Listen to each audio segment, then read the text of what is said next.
Sim, vamos começar uma espetacular gravação da aula mais esperada ou mais desesperada, falando um pouquinho sobre metodologia, né? Gravando aqui na turma do curso de Direito. Então, vamos lá, hoje que dia que é? Hoje é dia 10 de abril de 2024. Estamos fazendo a revisão para o momento da semana que vem de tensão para todos os alunos, a prova. Detalhe, aqui o negócio vai ser rápido, rasteiro, é a tal da revisão. Aí eu fiz uma filosofia extraordinária para colocar aqui, né? Rever é a arte de olhar de novo. Isso quer dizer olhar o que já foi visto, mas preferencialmente olhar com um novo. Olhar com um novo olhar. Olha a redundância, que porcaria, mas tudo bem. Aos ausentes, como rever algo que nunca foi visto? Algo para se questionar, mas seguimos adiante. Então, gente, seguinte, vamos lá, tópico por tópico. Tem os outros materiais que estão mais extensos. Aqui eu fiz recortes para lembrar o que é cada um dos assuntos que nós vamos lá. Vamos abordar na avaliação. Então, aqui primeiro, gente, discurso do método de René Descartes. Vocês sabem, lá nas duas primeiras aulas. Não vou ler todos os tópicos aqui, tá certo? Mas, enfim, o discurso do método. O que é o método? É o caminho para se fazer alguma coisa. É saber organizar, saber direcionar o pensamento. E nesse discurso do método, além das reflexões que já discutimos antes, o essencial é isso aqui, ó. Entendo por método regras certas e fáceis que permitem a quem exatamente as observar nunca tomar por verdadeiro algo falso e sem desperdiçar inutilmente nenhum esforço da mente. É a definição de método segundo Descartes. Então, daí lembrando que na própria disciplina de metodologia, o camarada está e não sabe definir o que é metodologia. Então, lembrando que metodologia é o caminho através do qual se vai a ciência. Então, o método é um caminho, é uma forma de como fazer. Às vezes, simplificando bem o conceito, o que é metodologia para dar aula? Como é que você faz para dar aula? Metodologia da pesquisa científica. Como é que faz uma pesquisa científica? Então, quando falamos em metodologia, na prática, é como fazer, como chegar a um conhecimento seguro, que é o princípio da ciência, tá certo? Então, lembrando das quatro regras do método cartesiano. Então, isso aqui, olhando em trocadilhos, são coisas bem simples, né? Nunca aceitar algo como verdadeiro sem ter plena certeza. Repartir os problemas para poder analisar melhor. Buscar solução a partir das partes mais fáceis para depois buscar a complexidade. E depois revisar tudo. Então, pode parecer uma coisa boba ou simplificada para falar, mas é isso daqui que o Descartes ele começa a descrever como que é o método, regras do método. Então, o que é isso? Eu vou ter um sistema de observação para ter segurança daquilo que eu digo. Então, isso daqui é um dos princípios que nós temos da metodologia. E daí vem a definição da matéria, que eu acabei de falar, né? Então, meta, né? Meta através do quê? Logos, caminho. Então, é um caminho pelo qual se vai a algum lugar. Então, resumindo como um modo de fazer, então é o caminho através do qual se vai a ciência, é o caminho seguido pela razão humana para chegar à verdade. É a forma que organizamos para ter um conhecimento confiável, beleza? E aqui está o destaque do slide anterior. Então, o que é método, o discurso do método, definição de metodologia, certo? Primeiro tópico, você foi. Beleza? O material já está no AVA também. Agora, seguindo. Sobre os outros conhecimentos. O que é senso comum? O que é conhecimento filosófico? O que é ciência? Então, vamos lá. Senso comum é aquele conhecimento em que o indivíduo acaba adquirindo de forma prática e direta na sua existência, sem refletir de modo aprofundado sobre o porquê, sobre como, sobre outras coisas. Funciona. É um conhecimento empírico que é adquirido por base na experiência, mas é um conhecimento que ele tem uma superficialidade, não há um questionamento, não há uma sistematização. Ah, no meu dia a dia funciona assim, está tudo certo, pronto. Isso é o que a gente vai chamar de senso comum. Aquilo que todos dizem e que não refletem de onde vem, quem disse, por quê, é aquilo que funciona na vida cotidiana, pronto, tá certo? Quando vai para o conhecimento filosófico, já é a busca, já é o questionamento em torno disso. E daí o questionamento é sim, tem a questão da racionalização para ter uma resposta para essa pergunta. E quando nós chegamos a uma resposta satisfatória, aí sim nós temos a ciência, que é uma resposta confiável. Então, de certa forma, há uma progressão entre esses três tipos de conhecimento, tá certo? O conhecimento religioso a nível de avaliação, eu não me interessa muito aí para falar de questionamento, outras coisas. O que é o conhecimento religioso? É a fé. Pronto. Então, tem ainda o mítico, tem outro ali que ainda aparece no livro lá do Mestre Rubem Monteiro, que está no material, mas essas outras definições não considero relevante para a disciplina, tá certo? Conhecimento filosófico tem aquele slide na sequência, tá? Mas o conhecimento filosófico é quando se questiona para entender a essência das coisas. Então, é uma busca pelo saber, é a própria essência da filosofia, tá? Então, é uma busca pelo saber. Então, aqui nesse material, eu acrescentei mais algumas informações que não tinha no slide anterior, tá? Então, definição do conhecimento popular, superficial, sensitivo, subjetivo, lembrando que isso é conforme o sujeito, né? Assistemático, ou seja, não há sistema, e não tem crítica sobre isso. É o conhecimento que faz parte do dia a dia, né? Não vou ficar aqui lendo tudo também, mas a dor no calo do pé significa que vai chover. Os espelhos e tesouras atraem raios. Então, são coisas aí que têm a ver com as crendices e tudo mais, o que funciona no dia a dia. Do conhecimento científico, é real, contingente, né? Trabalha com ensaio, tem sistema organizado, é verificável, mas detalhe, também é falível. Nunca se considera o conhecimento científico como infalível, ele é confiável, mas ele não é infalível, beleza? Então, isso aqui é importante também, porque está constantemente evoluindo conforme aquilo que se tem em cada época para progredir com essa ciência, certo? Seguindo aqui, o negócio aqui, muita coisa, gente, ó, é rápido aqui, rasteiro o negócio. O conhecimento científico também, não preciso nem falar muitas coisas, né? O átomo é a menor partícula da matéria. A chuva é causada pela condensação das nuvens. Blá, blá, blá. Aquilo que já se há um sistema, se verifica e tudo mais. Conhecimento científico. E daí o conhecimento filosófico.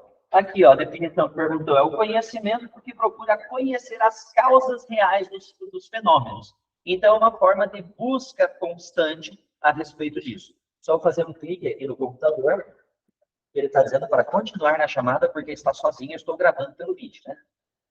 Então, vamos lá. Procura conhecer as causas reais, né? Então, não aceita, não as causas próximas, como fazem as ciências, mas querer buscar realmente o porquê de tudo aquilo. Então, uma busca com mais profundidade sobre as discussões, tá certo? Então, isso daí faz parte do conhecimento.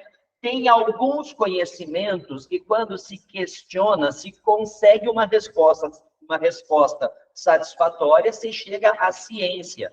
Mas tem alguns tipos de conhecimento que eles são essencialmente filosóficos. Eu não tenho como progredir para outro conhecimento. Aqui daí nós temos uns exemplos, né? Alguns eu comentei já nas aulas anteriores, mas se eu falo verdade, o que é justiça? Como que eu vou definir, então, alguma coisa disso aí cientificamente? Então, são questionamentos, quando fala sobre moral, né? Então, essas aqui eu preciso em liberdade, o que é moral e ética. Então, esses conhecimentos todos, eles estão em nível filosófico. Eu não tenho como, por mais que Kant tenha colocado para buscar uma ciência da moral, aquele negócio todo, né? Mas, praticamente, isso aqui são conhecimentos que estão a nível filosófico. E daí, um dos exemplos que eu usei em sala de aula, qual que é o motor imóvel, né? E quando que começa a vida humana? São questionamentos que há teorias, há discussões, mas ainda não há uma resposta satisfatória, definitiva a respeito disso. Tá certo? Então, o conhecimento religioso, definimos aqui na questão de fé. Bom, aqui para a disciplina é o que nos é relevante ao momento. Beleza? E daí, ainda falando nessa progressão de conhecimentos, nós temos aqui a questão da curiosidade, do texto da Dioneia, que eu falei lá na primeira e segunda aula também. Que a Dioneia, ela questionava para entender como funcionavam as coisas. Então, para ter qualquer bom trabalho de pesquisa, é necessário ter uma problematização, uma curiosidade. Então, no próprio texto, que ele vai se constituir como texto científico, eu preciso partir de uma pergunta, de um questionamento, uma problematização.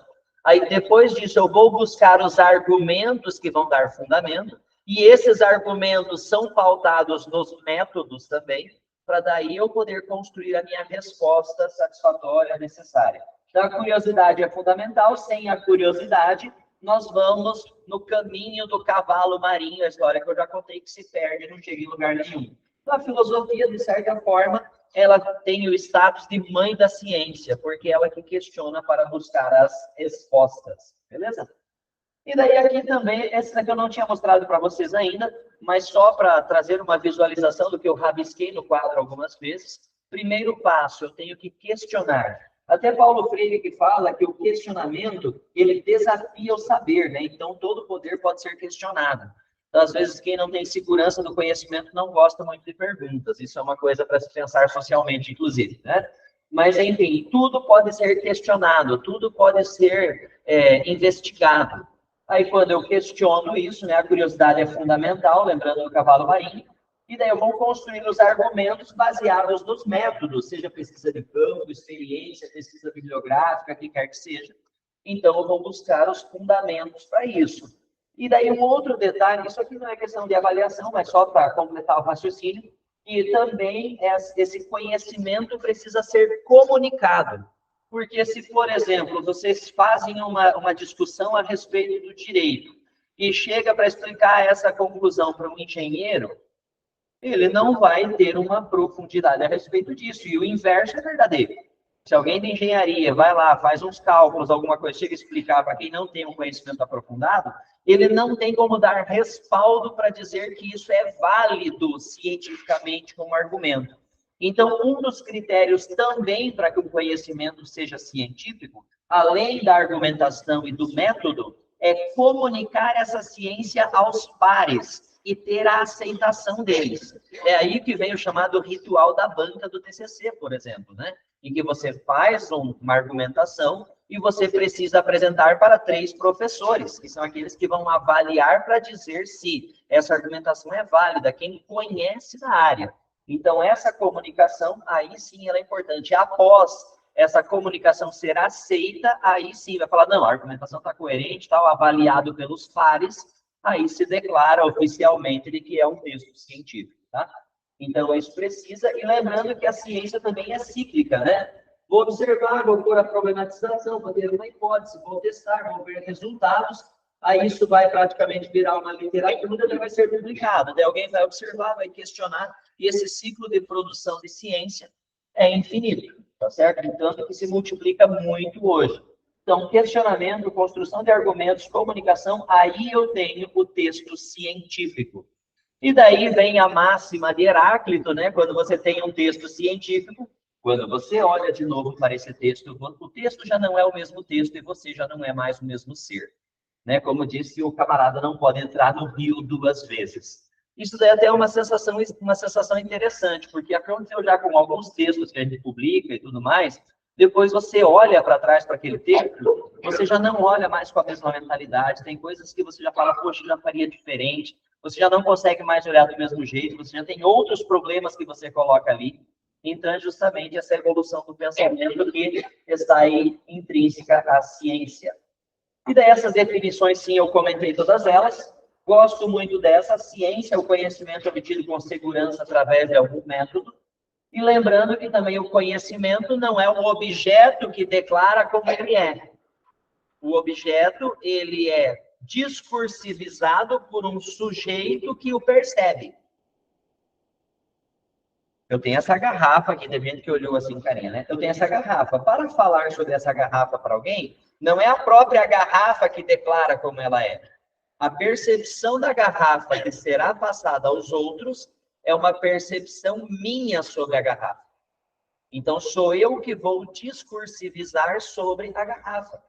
Então, o que eu vou falar no meu discurso é a minha percepção. É aí que entra a discussão sobre a ideologia na ciência. Porque, querendo ou não, na hora que eu vou produzir ciência, o resultado da ciência produzido por mim é a percepção que eu tenho. Então, as leituras que eu faço, os autores que me constituem, a minha forma de ver o mundo, ela vai influenciar no meu texto científico. É aí que vem a discussão sobre a objetividade e a subjetividade. Como que eu faço para ser neutro na ciência se eu tenho uma visão sobre as coisas? Então, também lembrando, se busca a segurança, se busca o método, mas conhecer é uma relação que se estabelece entre o sujeito que conhece e o objeto ou fenômeno alvo da pesquisa. Eu, na hora que vou pesquisar, tenho os meus pressupostos. Aí vem a discussão sobre a ideologia na ciência, certo? Deixa eu só fazer um acompanhamento do nosso amiguinho tempo aqui, né? Então tá bom, mas agora são 7 horas e 37 minutos. Vixe, tem tempo ainda. Dá para falar até as 8h30. Que show. Dá para ir com sossego. Então, aqui tem mais duas definições sobre ciências que estavam no outro slide, que eu recortei só mais essas duas aqui para acrescentar outras reflexões. O saber e a ciência, o que distingue o saber da ciência e o que no primeiro falta é a intenção de organizar metodicamente o conhecimento, de proceder à descoberta da verdade de acordo com um projeto de critérios metódicos. Então, o saber, ele fica uma coisa mais simples para falar. Mas agora, quando eu falo a ciência, é quando eu tenho esse saber e eu procuro sistematizar com critérios. Então, é aí que vem a diferença. Então, a ciência sempre tem critérios. A ciência nunca é subjetiva. E daí outra, a investigação metódica organizada da realidade para descobrir a essência dos seres e dos fenômenos e as leis que regem com o fim de aproveitar as propriedades das coisas e dos processos naturais em benefício do homem, né?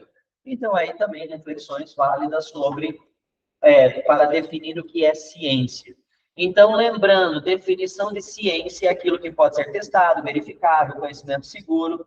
Lembrando que as ciências formais e as ciências naturais, elas ganharam um status de ciência, que são, vamos falar assim, anteriormente mais valorizado em razão de testes da comprovação e de repetição. As ciências humanas demoraram mais para conquistar esse status, mas isso hoje é atribuído em razão justamente do critério, do método, do rigor que se tem para a construção argumentativa, tá certo? Então, todos aqui estamos na área de ciências também, beleza? E daí agora também, continuando com essa ideia da ciência que eu estava falando, a diferença entre a objetividade e a subjetividade, onde é que tem a ideologia nisso? Já falei sobre ideologia também, só lembrando de um exemplo que eu acho que é o que mais esclarece o funcionamento da ideologia, né? Então, lembrando que a formação ideológica que nós temos, ela é com base em todos os discursos que nós ouvimos, o que a família diz, o que o professor, o que a religião, o que os amiguinhos, o que todo mundo diz, e formam as minhas ideias. E isso vai fazer com que eu tenha determinada visão de mundo. A visão de mundo que eu tenho, ela é determinada pelo contexto que eu estou inserido. Ah, não, professor, isso nada me influencia, eu sou um cara racional, eu penso fora da casinha. Tá, filho de Deus. Esse aqui foi o exemplo que eu já usei, né? Ou não? Né? Sobre o espetinho de carne de gado. Você vai comer um espetinho, beleza, agora convida esse cara. Para ele, isso está totalmente errado. Vai lá na Índia e mata uma vaquinha, 2 anos de cadeia. Aí chega lá para ele, vamos fazer outro canto. Aí ele fala, vamos comer um espetinho de pet, de cachorrinho, né? Aí para ele, beleza, agora mata um pet aqui no Brasil para fazer um churrasquinho, 6 meses de cadeia. Então, aí. E agora, se eu tivesse nascido lá, qual seria o meu olhar? Com a mesma racionalidade, com a mesma capacidade, tudo mais. A influência ideológica, ela determina o nosso comportamento até nas pequenas coisas e nós nem nos damos conta disso. Agora, o que nos ensinou? Que isso aqui é legal, que isso aqui é estranho e que isso aqui é nojento. Porque já pensou um espetinho de baratas crocantes? Olha que delícia. Né? Um calanguinho no espeto, olha que legal, divertido, né? Por quê? É uma construção cultural que influencia a nossa forma de perceber o mundo. Isso daqui vai desde a ciência, onde é que vai ter uma produtividade sobre a pecuária, no estudo. Ah, para nós aqui está tudo certo, tudo tranquilo, faz parte da nossa cultura. Vai na Índia falar sobre isso. Nós somos mais racionais do que eles? Se tivéssemos nascido lá, qual seria a nossa visão de mundo? Então, isso daqui é para pensar que a ideologia influencia sim. A mesma coisa quando se fala da ciência, quando se fala em todos esses aspectos. Aquilo que nós temos como formação ideológica, quando nós olhamos para um objeto, é isso que nós vamos pensar em fazer. É isso que vai pensar em fazer. Então, o direcionamento para a percepção, para como vai aplicar, enxergar as práticas, ela tem a ver com a nossa construção cultural. Por isso que, por mais que eu tente ser objetivo, e é o que se espera da ciência, eu também tenho que reconhecer que há essa influência humana que nos interpela e que faz com que a gente tenha olhares diferentes. Isso aqui eu escrevi só para tentar resumir.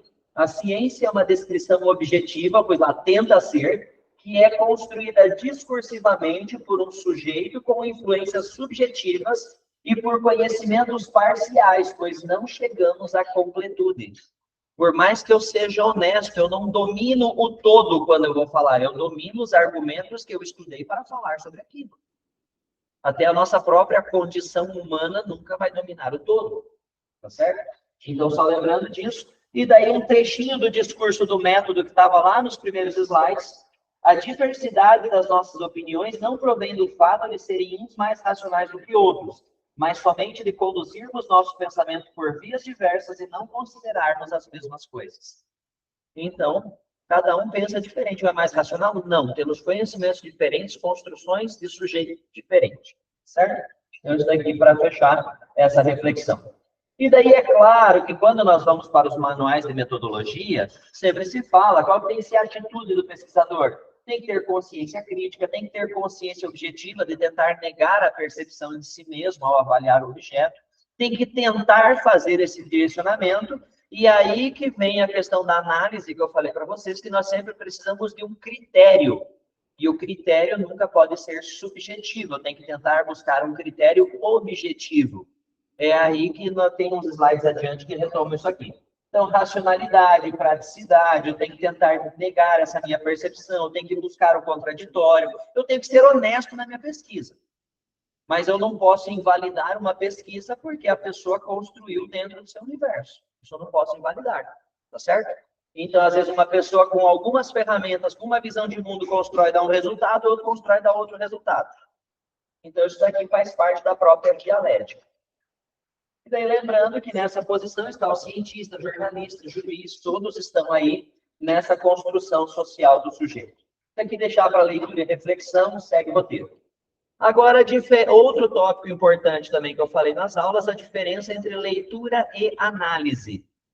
Então, isso aqui é a diferença de compreensão e interpretação e alguns tópicos de linguagem aí que são importantes. Então, quando nós falamos em leitura, é o que o autor diz. Leitura, entender o que o cara falou. Isso é o que nós fizemos no nível de compreensão de textos, tá certo? E a análise é quando nós vamos para a interpretação. A análise, de certa forma, ela já é uma avaliação. Eu já estou fazendo esse confronto de ideias. Então, a interpretação, ela acontece automaticamente no diálogo da mente do sujeito. Eu estou lendo um texto, estou entendendo o que o cara diz, estou fazendo a minha leitura, e no momento que eu compreendo o que o cara diz, na minha mente eu já construo diálogos. Ah, não é assim, funciona desse jeito, eu estou já, na minha mente, construindo uma reflexão sobre aquilo com os meus conhecimentos. Isso é a interpretação. É uma interpretação subjetiva? Claro que sim, mas já é um funcionamento que você está avaliando e comparando aquilo que o autor diz, certo? E daí, textualmente, tem essas marcas aí que eu já comentei também, não vou me estender mais nelas, certo? Seguindo, deixa eu ver se a gravação está tudo em ordem aqui, o computador está funcionando ainda, tá bom. Se ter internet para gravar, não sei, depois vou conferir o vídeo. Aí, seguindo ainda aqui, questão de denotação e conotação, não vou entrar muito no mérito desses conceitos, mas para lembrar, o texto científico, ele sempre é denotativo. A linguagem predominante, ou seja, deve ser, porque vai que alguém coloca uma linguagem figurada, né? Mas ele deve ser denotativo. Denotativo, lembrando que a linguagem em sentido literal. Linguagem do texto científico sempre é denotativa. Bastante atenção com isso. Aí depois aqui ainda falando sobre os elementos que nós temos na análise. Então, voltando aqui, opa, passou demais. Na análise que nós temos, sim, como nós vamos chegar a uma determinada conclusão. E isso é sempre comparando, né, a teoria com a prática. Aí nós temos boas análises. Ah, a prática foi positiva porque, conforme a teoria, devia ser feito assim. Ah, ele fez tudo certinho, deu um resultado legal. Então, eu tenho argumentos para construir uma conclusão. Ou até para fazer uma crítica, se for o caso, né? A teoria dizia que tinha que fazer de tal maneira. Na prática, não foi feito isso, o resultado foi abaixo do esperado. Então, você tem como construir conclusões quando você vai para uma régua teórica. Isso aqui acontece dentro de todos os trabalhos científicos, até como está dizendo, a problematização, o questionamento inicial, vai ter teoria, prática, e você vai produzir conclusões. Então, esse raciocínio ele está dentro de todos os textos, tá legal? E daí, só lembrando o que é o critério de avaliação, o exemplo clássico da cadeira, que eu repito 200 vezes, né? Então, o adjetivo é caracterização, subjetivo é uma caracterização feita pelo sujeito. O exemplo do banco de madeira, ou a cadeira confortável, aquele negócio. Mas agora o critério objetivo, eu vou negar o sujeito. E como que eu vou negar o sujeito? A partir da regra, a partir da lei, a partir daquilo que já é definido por uma outra ciência que é segura. Então, conforme a norma de fabricação, a cadeira é boa. E é um critério mais técnico. Agora, também eu posso ver a questão da comprovação, que é quando o discurso ele possui correspondência com o real. Então, a cadeira é azul, é feita de plástico e metal e tal. É claro que aqui não é o caso, mas tem cadeiras. Então, quando eu consigo uma comprovação ou quando eu tenho um critério para fazer essa avaliação. Então, isso, independente se eu moro num apartamento de luxo ou num sítio, aqui o critério, a avaliação, ela vai ser semelhante porque eu tenho um respaldo de uma informação mais técnica, tá certo? E é aqui que eu busco a objetividade. Dentro dessa objetividade ainda tem a questão ideológica, o recorte do que eu conheço, tem tudo isso? Claro que tem. Só que aqui eu consigo minimizar esses efeitos, tá certo? Então, seguindo, outra coisa do texto científico, sempre se recomenda a linguagem impessoal, que é quando trabalha em terceira pessoa. A linguagem impessoal, ela é menos científica? Não. Uma linguagem pessoal pode ser científica tanto quanto. Porque o que vai determinar? É o critério, é a teoria, é a construção argumentativa, tudo isso que determina a cientificidade do texto.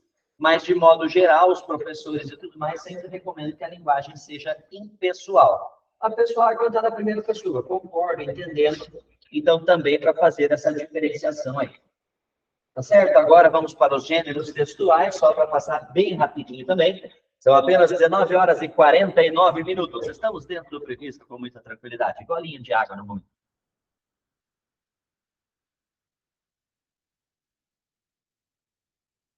Se esse vídeo prestar, eu não vou cortar isso do vídeo. Não vou ficar editando. Diga.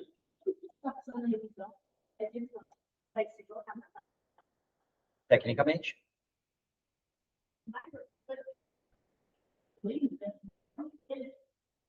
A revisão já vai ser um bom estudo para a prova.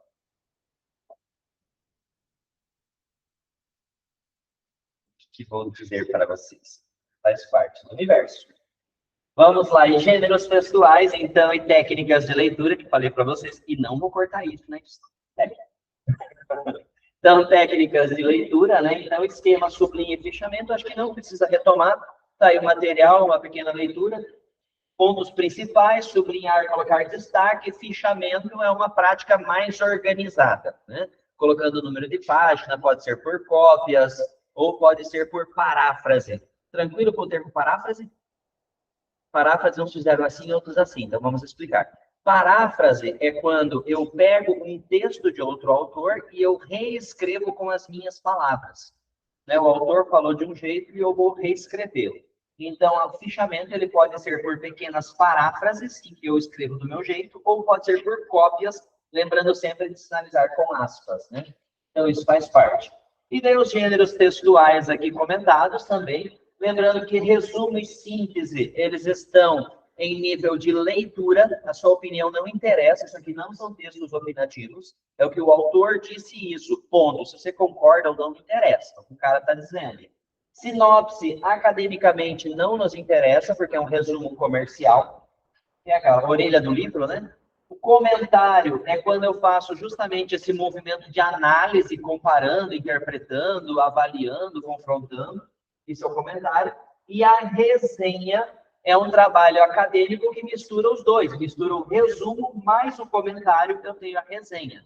Então, na resenha, eu me obrigo a apresentar um pequeno resumo da obra e, na sequência, eu faço uma avaliação dessa informação. Então, a resenha é o que mais se pede. E quando eu vou para trabalhos acadêmicos mais extensos, ele acaba se constituindo como uma soma de pequenas resenhas. Ah, o autor fulano de tal falou isso, blá, blá, blá. Com isso se conclui tal coisa. E o autor fulano de tal falou tal coisa, o Beltrano falou tal coisa, e depois você vai fazer uma avaliação comparando esses autores. Então, querendo ou não, esse exercício de resenha, ele é importante, porque em qualquer trabalho mais desenvolvido, isso é feito constantemente. Tá certo? E daí, enfim, uma questão aqui para acrescentar, tá? Que não falei lá nos gêneros textuais, que acabei cortando no finalzinho, mas é uma definição bem breve que aqui pode ser inserida também, tá? Que é a diferença entre projeto de pesquisa e artigo. O que é uma pesquisa científica? É a apresentação de um resultado que foi pesquisado, foi feito todo o trabalho, e chegou a uma conclusão. E o que é o projeto? O projeto, ele antecede isso. O projeto é o passo inicial da pesquisa. Então, quando falamos textualmente, a gente separa o projeto do artigo. O artigo é o texto conclusivo. O projeto é a intenção inicial. Simples assim, então, para separar esses dois gêneros. Porque em um determinado momento, acho que lá no 6º período, vocês vão ter que fazer um projeto. No 7º e 8º, vocês vão desenvolver isso transformando em um artigo. Então, só para separar aqui de um modo bem breve, o projeto de pesquisa, o TCC1 ou TC1, dependendo do curso, é o projeto, é o pensamento inicial. Ainda não existe prática e nem conclusão. É o planejamento para pesquisa, a linguagem no futuro. Ah, nessa pesquisa vamos fazer tal coisa, pretendemos fazer no prazo tal, no dia tal, vamos construir, vai ser assim, assim, assim, ou vamos entrevistar, você vai colocar o que você vai fazer. Projeto de pesquisa geralmente é um texto menor. Você só traz um aprofundamento teórico e diz o que você vai fazer. No projeto não existe prática, não existe conclusão. Existe teoria e intenção de fazer. Hipóteses, né? Aquilo que pode ser. Isso tem no projeto. E quando vai para o artigo ou monografia, cientificamente as duas se equivalem, posteriormente eu vou separar as duas. O artigo e monografia são trabalhos que divulgam as pesquisas concluídas, demonstra resultados já obtidos na prática. Então, depois que fez toda a pesquisa, dia tal, foi realizada a pesquisa assim, assim, tal resultado, a linguagem predominante é no presente ou no passado, aquilo que já foi feito. Então, essa que é a diferença entre o projeto, que é a intenção de fazer, e o artigo, que ele já apresenta a questão concluída, né? Dentro das minhas explicações já foi isso, eu só não tinha separado a explicação do que é um projeto. O projeto é intenção, é um texto até bem mais breve, que não tem prática. Não tem prática num projeto, é impossível ter conclusão. O projeto é apenas a intenção de fazer. Então, tem que ter essa clareza entre projeto e artigo. Como se fosse da casa, né? Aqui está pensando em fazer, pensamento, balãozinho do pensamento. E aqui ele já está dizendo o que fez, balão da fala. Tá? Então, essa que é a diferença entre o artigo e o projeto. Tá certo? Tem mais 2 tópicos ainda muito lindinhos. Estamos dentro do tempo regulamentar, sem os acréscimos do árbitro. Então, falando sobre os métodos de pesquisa, nós temos aqui mais um detalhezinho. Gente, esse é só um slide, apenas um slide, o que foi a aula inteira na semana passada, né, para explicar sobre esses métodos, tá certo? Então, aqui falando rapidamente também cada um deles. O método dedutivo, quando tem uma verdade, uma máxima universal, e eu vou particularizar para um caso. Todos os homens são mortais. Sócrates é homem, Sócrates é mortal. Eu vou particularizar a partir de uma regra já existente. Ou algum princípio matemático. Os quadrados dos catetos igual ao quadrado da hipotenusa. É uma regra que se tem. Eu posso aplicar ela em uma situação específica, tá certo? Para calcular, uma corda daqui lá no outro prédio. Então, eu posso fazer esses cálculos. Isso é dedução. De uma regra geral, eu particularizo. A indução, ela é o inverso. A partir de uma amostra de um universo pequeno, eu construo, eu entendo como funciona o sistema e faço uma projeção para o todo. Assim funcionam as pesquisas sociais, pesquisa de intenção de voto, enfim, algumas aí não vou entrar em tantas explicações. Que se pesquisa uma amostra, um determinado grupo que representa o todo, e a partir disso se faz uma projeção. Esse raciocínio indutivo também funciona pelos medicamentos, né? Então, os medicamentos, apesar de eu ter colocado no hipotético, mas eu já vou transferir para lá. que se faz uma análise de qual é a reação num determinado número de indivíduos, e daí se faz uma projeção que, aplicando em todos, tem um determinado percentual. Então, o raciocínio indutivo é do estudo de um grupo e se faz uma projeção para o todo, ele inverte. O hipotético dedutivo, ele mistura os dois. Lembrando, gastei saliva para explicar isso, vamos tentar resumir rapidinho aqui. O hipotético dedutivo, lembrando que hipótese é uma tese possível, é uma tese sugerida. Então, eu vou pegar uma dedução, uma regra geral já existente, e vou procurar aplicar em outro contexto com outra variável. Isso é uma dedução real? Vai dar certo? Não. É uma hipótese que você vai fazer partindo de uma dedução. Então, eu pego um sistema dedutivo que funciona, eu vou aplicar a outro elemento.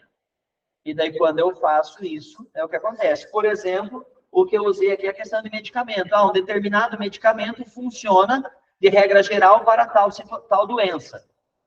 Então, beleza, sempre que se toma, já que se construiu uma dedução. A partir dessa regra, aparece uma doença diferente. Eu vou falar, peraí, então, partindo dessa dedução, eu vou construir uma hipótese para outra situação.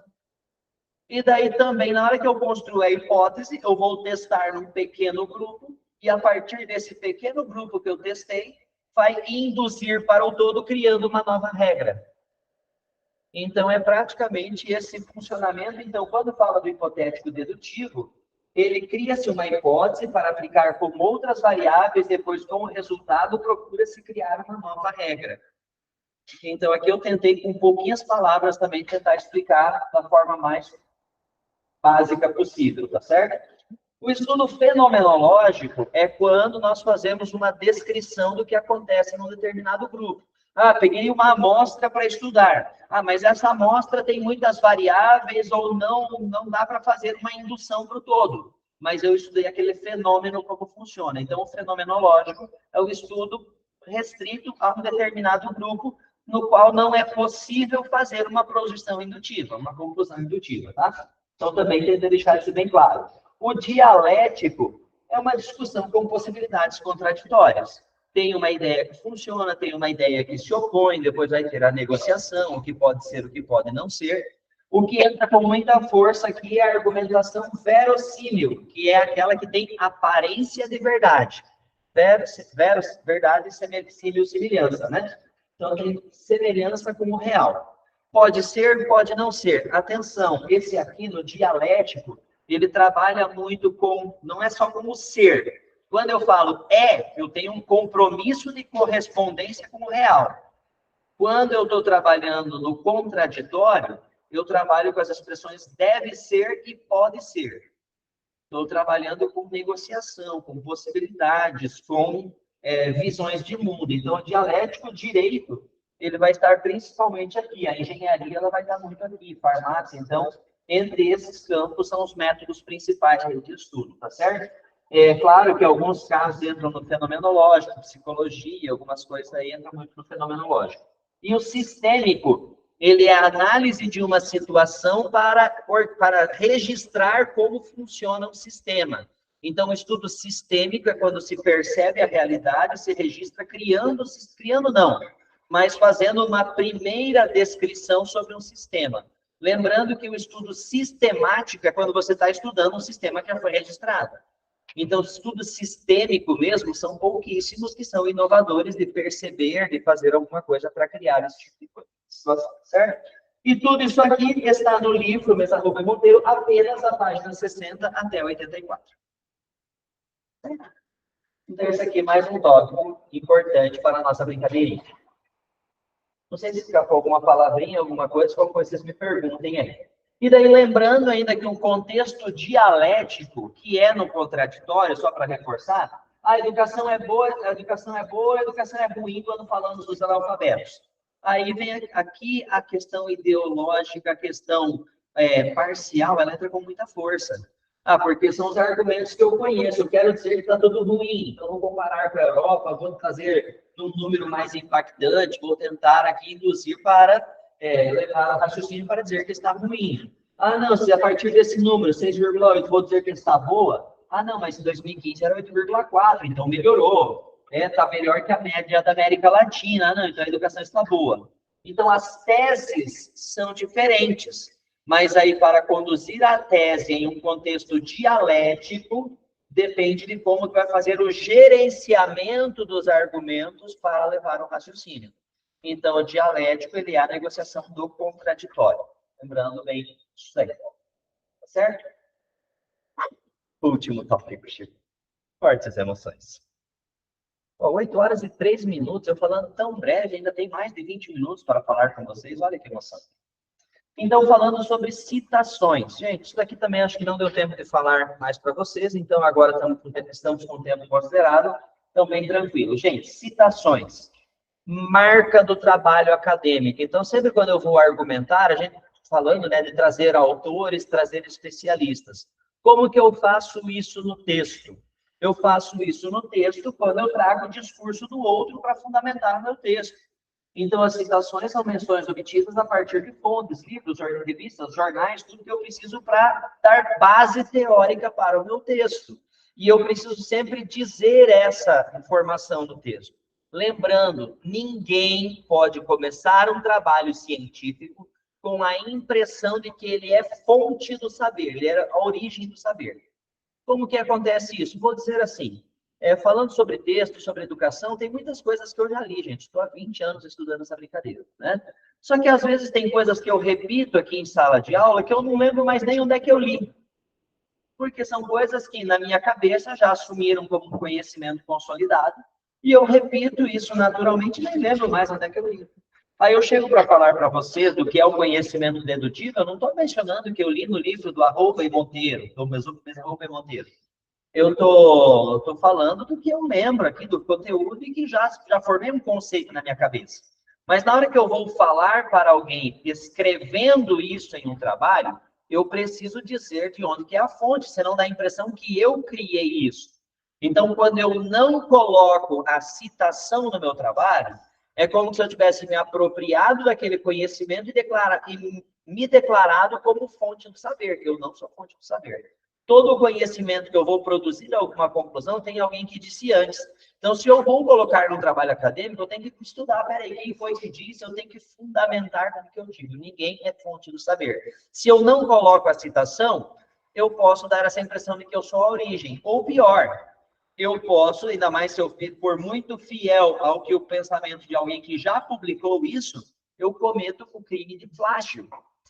Porque eu me apropriei do dizer do outro e estou declarando como se fosse uma fala minha. Então, a citação no texto, ela serve para evitar o problema do plágio e para dar consistência argumentativa. Evita o plágio e dá consistência argumentativa. Isso está escrito mais adiante, tá certo? E outra coisa, eu tenho que dizer quando a ideia é do outro. Ah, mas quando eu coloco na minha opinião, filho de Deus, o texto é opinativo, beleza. O texto é seu, beleza. Se tiver alguma opinião ali, vai ser de quem? É tua. Não precisa dizer na minha opinião. Já sei, o texto é opinativo, você é o autor, a opinião que está ali. Não precisa dizer na minha opinião. Esclarecido? Então, vamos seguindo. E daí o discurso do outro, né? Tem que cuidar, então, para não cometer o tal do plágio. Gente, isso aqui depois aí da avaliação, vou retomar essa questão de plágio com vocês, é uma coisa muito séria quando a gente fala academicamente, né?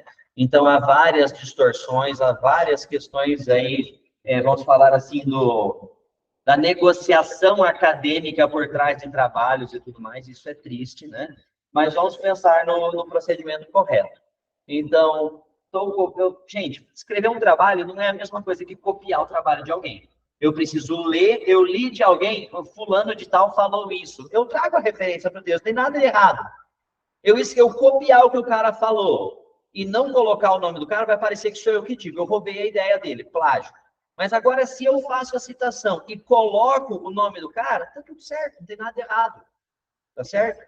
Tanto que, quando não se tratam de obras comerciais é outro departamento, mas obras acadêmicas, que têm o objetivo de estudo, de aprofundamento, eu citar o nome do autor e trazer essa menção para o meu estudo, eu não dependo de autorização do autor.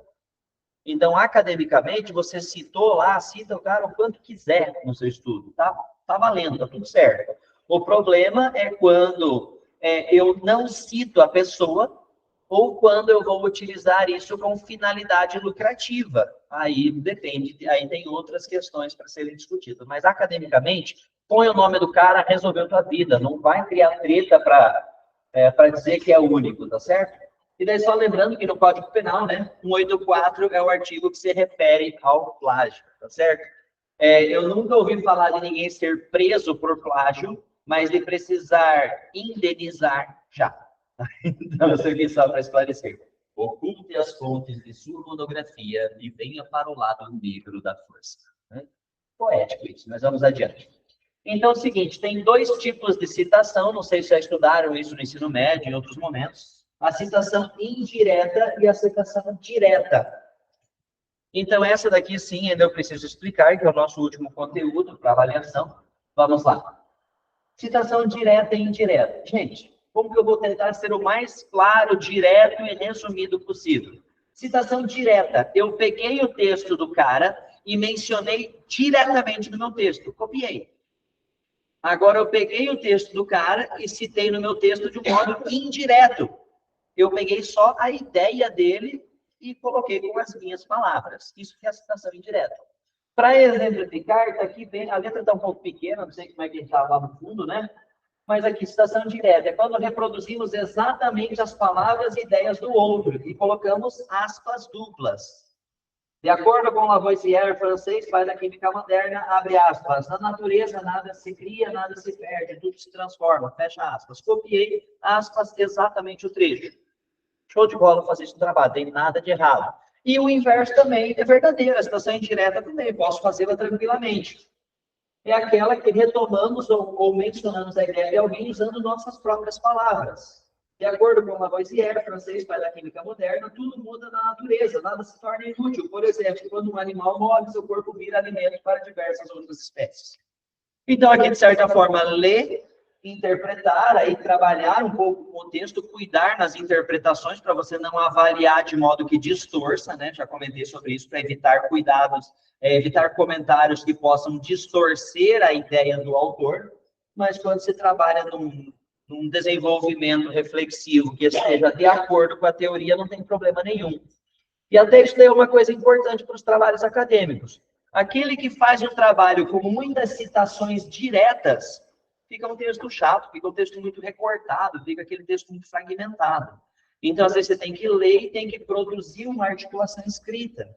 Então, o texto com muitas citações diretas, quem lê vai pensar, poxa, o cara não sabe refletir, não sabe discutir sobre o assunto. Então, é importante, inclusive, mesclar, que tem aquelas máximas que, poxa, você tem que trazer aquela máxima do jeito que o cara falou e depois você vai comentar. É uma alternativa legal. Mas tem algumas coisas, quando fica muita citação direta, poxa, abre aspas, fecha aspas, copiou. Você emenda com mais uma palavrinha, abre aspas, põe outro trecho do autor. Ao invés de ficar fazendo um monte de recorte, monta com as palavras de um jeito ali para ter um texto que seja um pouco mais fluido, né?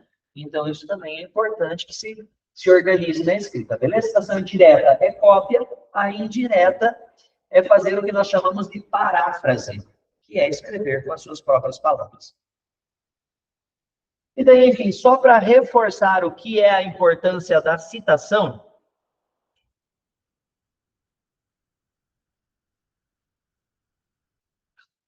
eu gosto de trazer esse exemplo aqui. Um texto falando sobre a violência. A violência no Brasil faz parte da vida de muitos brasileiros. Com isso, a população sofre constantemente perdas familiares, gerando revolta em certos casos. Há relatos frequentes nos grandes meios de comunicação e a violência no país verde e amarelo cresce gradativamente ano após ano. A gente lê um texto desse, faz sentido na nossa cabeça, nós entendemos a mensagem, mas a gente pode colocar alguns questionamentos, aí a consistência argumentativa. Um texto desse é confiável? Vamos começar a derrubar ele? Que daí é a crítica que os professores vão ter ao ler os textos de vocês. Faz parte da vida de muitos brasileiros. Quantos? Quem falou? Com isso, a população sofre perdas familiares, gerando revolta em certos casos. Que casos? Há relatos frequentes nos grandes meios de comunicação. Qual meio de comunicação? A violência no país verde e amarelo cresce gradativamente ano após ano. Quem falou? Cadê o dado que comprova isso? Então, quando a gente faz uma leitura dessa, você pode afirmar no texto o que você quiser. Só que desde que você tenha um fundamento que dê respaldo para isso. A partir desse questionamento, não, se eu quiser dizer que diminui. Que relatos que são esses? Quem falou? Então, esses questionamentos, que quando a gente vai pensar em um texto científico, a gente precisa dar fundamento para tudo que a gente está falando. Tá? Até comentar aqui no mestrado, eu fui fazer a análise de uma situação específica. Gente, eu precisei buscar uma sequência absurda de notícias para justificar o que eu estava explicando no trabalho. Então, até notícias, às vezes, entram como referências para você poder justificar aquilo que você está declarando. Né? Aqui são os questionamentos que ficam para vocês lerem depois, o que eu acabei de fazer. Agora, pensando no texto sendo reescrito. Deixa eu ver se faltou algum questionamento dos que eu falei, que aqui tem o formato, né? Em certos casos, relatos frequentes, muitos brasileiros, ou cresce, quem que afirma que cresce, meio de comunicação, quais meios de comunicação? Olha só, daí quando você vai para o desenvolvimento acadêmico, que você pesquisou, você acaba adensando, e daí fica até mais difícil contestar o texto. A violência no Brasil afeta 1/5 dos brasileiros que moram em cidades com mais de 15 mil habitantes, de acordo com a Pesquisa Nacional de Vitimização, realizada de 2010 a 2012. Com isso, a população sofre constantemente perdas familiares, gerando revolta em certos casos, como em Maceió, Alagoas, em fevereiro de 2020, um homem foi capturado e espancado após ser flagrado cometendo assaltos com uma arma falsa.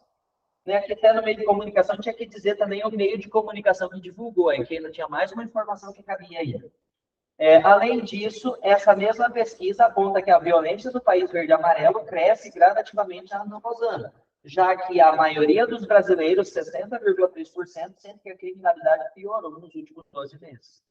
Então, eu olho para um texto que tem esses fundamentos, se eu quiser questionar, eu tenho que contestar a pesquisa. Então, olha como a citação é justamente que a gente fala da consistência argumentativa. O texto não se quebra, não derruba o texto fácil. Então, as citações, elas estão aí articuladas. É claro, um texto que fica num pequeno trechinho, ele vira um monstro quando você começa a citar. Então, é aí que vem a diferença de desenvolvimento, tá certo? Estou vendo o nosso amiguinho tempo. Muito bem, 1 minuto. Aqui vem a outra forma de citação. Quando nós fazemos citações indiretas, né, o que acontece? Toda hora, e daí textos acadêmicos, textos longos. Num parágrafo, segundo Alves, no outro, para Ivane Oliveira e Tossi, no outro, conforme fulano. Se toda hora eu começo a fazer essa articulação escrita, o que acontece com o meu texto? Ele fica já repetitivo, segundo, conforme, para toda hora repetindo isso. Haja vocabulário para você citar 30 autores em um texto. Então, uma forma também que se recomenda fazer ao invés de colocar no começo, segundo Alves, ou alguma coisa assim, é claro, numa primeira menção é importante. Você pode deixar somente no final do parágrafo, entre parênteses, o sobrenome e o ano. Então, quando no final de um parágrafo tem parênteses com o sobrenome e o ano, indica que a ideia do parágrafo ela é discussão daquele autor. Então, de certa forma, você está fazendo a referência de citação também. Tá? Tanto que, quando você apresenta a ideia de um autor no parágrafo e você vai fazer uma mediação comendando aquilo, se recomenda, inclusive, dividir o parágrafo. Porque daí fica claro para o leitor que a referência do seu autor está naquele parágrafo e quando você vai para o comentário, faz uma conjunção, um gancho argumentativo e muda de parágrafo. Né?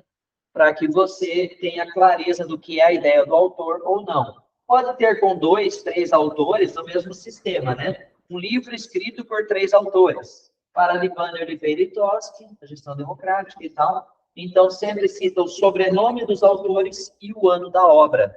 Isso é a forma de fazer. E aqui não tem aspas nenhuma. Se não tem aspas, é a citação indireta ou a tal da paráfrase. Certo? E daí, enfim, quando é a citação direta, aí eu vou trazer o sobrenome e o ano, só que a citação indireta eu posso falar de forma mais ampla. A citação direta eu copiei de um lugar específico do livro. Então, quando a citação é direta, que é cópia, depois do ano eu preciso indicar o número da página que eu tirei a informação.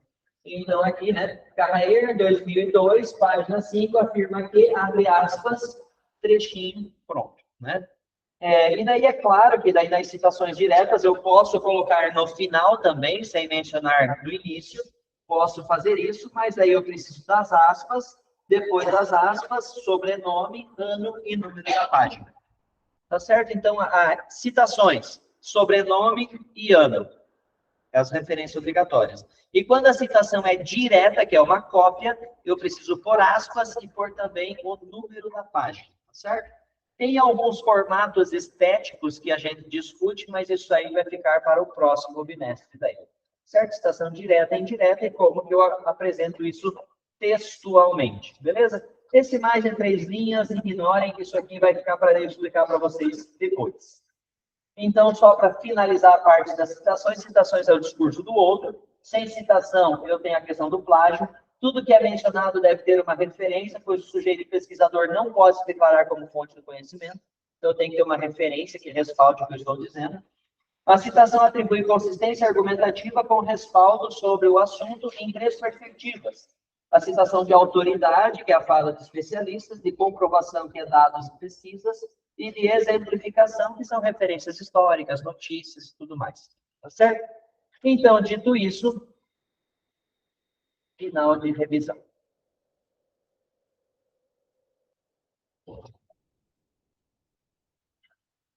Então, o que exatamente vai cair na prova? Tudo é possível, não tem mágica. Estude. E daí, enfim, mais uma, né? Professor, tenho só uma dúvida. Tá certo, galerinha? Então, agora eu vou encerrar a gravação, vou encerrar o vídeo, daí faço chamada e a gente conversa um pouquinho mais. Nesse momento se desfaz o pronunciamento do excelentíssimo senhor. Eu.